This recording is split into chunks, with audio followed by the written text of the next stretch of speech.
नमस्कार, चंदाची रेसिपीमध्ये आपलं स्वागत आहे। आज मी तुम्हाला झटपट होणारी टेस्टी भाजी बनवून दाखवते। त्यासाठी मी गॅस चालू करून एक कढई गॅसवर ठेवली आहे। त्यात पाणी ओतले।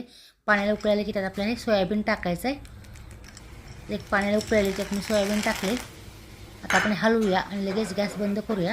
गरम पाणी टाकल्यामुळे लगेच गॅस बंद करायचं आणि एका भांड्यात चाळणी ठेवून त्यात मी ओतले सगळं। आता चाळण्यास आपण वरती करून सगळं पाणी निथळून घेऊया आणि दुसरीकडे ठेवूया।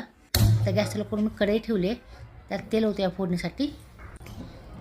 लागणार साहित्य कोथिंबीर, बारीक चिरलेला कांदा, मसाला, डब्यातले साहित्य लागणार आहे आणि सोयाबीन आपण शिजवलेले। तर मस्त असे शिजलेत। आता आपण तेल गरम झाले त्यात मोहरी टाकूया, जिरे टाकूया, नंतर बारीक चिरलेला कांदा टाकूया।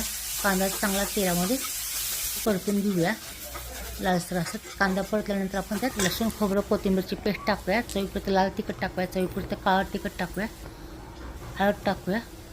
आता हे उलटण्यानं हलवून घेऊया।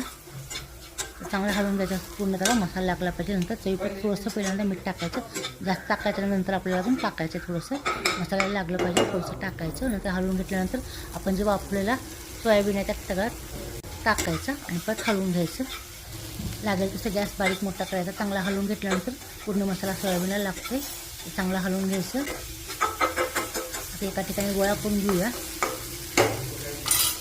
नंतर त्यात अजून थोडंसं किंचित मीठ टाकूया, पाण्याचा हातकळा देऊया, थोडंसं पाणी टाकायचं। नंतर बारीक गॅस करून थोडा झाकून ठेवूया। नंतर झाकण काढूया आणि परत हलवून घेऊया। म्हणजे पूर्ण मीठ आणि तिखट मिठाला चांगलं लागलं जाते वाफरल्यामुळं।